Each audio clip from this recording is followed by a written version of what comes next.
கல்யாண சீரியல்ல சூர்யாவோட கம்பெனிக்கு மிகப்பெரிய அவார்டு வந்து கொடுக்குறாங்க. அது மட்டும் இல்லாம மகாவால தான் அந்த அவார்டு கிடைக்கவே செய்யுது நம்ம சூர்யாவோட கம்பெனிக்கு. அதனால சூர்யாவும் சரி, சூர்யா குடும்பத்தில் உள்ளவங்களும் சரி ரொம்பவே சந்தோஷமா இருக்காங்க.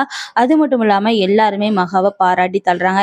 இதெல்லாம் பார்த்தா சித்ரா தேவிக்கு பயங்கரமா கோவம் வருது. அது மட்டும் இல்லாம மகாவுக்கு எல்லாருமே கை கொடுத்து சூப்பரா நீ பண்ணியிருக்க. இதுவரைக்கும் இந்த அவார்டு கிடைச்சதே இல்ல அப்படின்னு சொல்லி நம்ம மகாவ பாராட்டுறாங்க.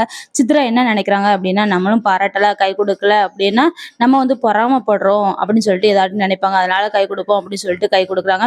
இன்னொரு பக்கம் என்னன்னா, நம்ம சூர்யா என்ன நினைக்காங்க அப்படின்னு மகாவை பாராட்டியே ஆகணும் அப்படின்னு நினைக்கிறாரு. ஆனா அதுக்குள்ளே நம்ம மகாவை வந்து பேட்டி எடுக்கிறதுக்காண்டி நிறைய பேர் வந்துருந்தாங்க. அதனால நம்ம சூர்யா வந்து நம்ம மகாவை பாராட்ட முடியாம போயிருது. இன்னொரு பக்கம்னா சூர்யா மகாட்ட தனியா பேசணும் அப்படின்னு நினைக்கிறாங்க. அது போல தனியாவும் இருந்து பேசுறாங்க.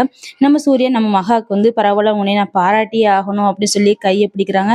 கையை பிடிச்ச சூர்யா நம்ம மகாவோட கையை விடவே இல்லை. விட மனசு இல்லாம நம்ம சூர்யா நம்ம மகாவோட கையை பிடிச்சிட்டே இருக்காங்க. அதை பார்த்த சூர்யாவோட பாட்டி தாத்தாலாம் சந்தோஷப்படுறாங்க. இவங்க ரெண்டு பேரும் எப்போதுமே இப்படி இருக்கணும் அப்படின்னு சொல்லிட்டு நினைக்கவும் செய்றாங்க.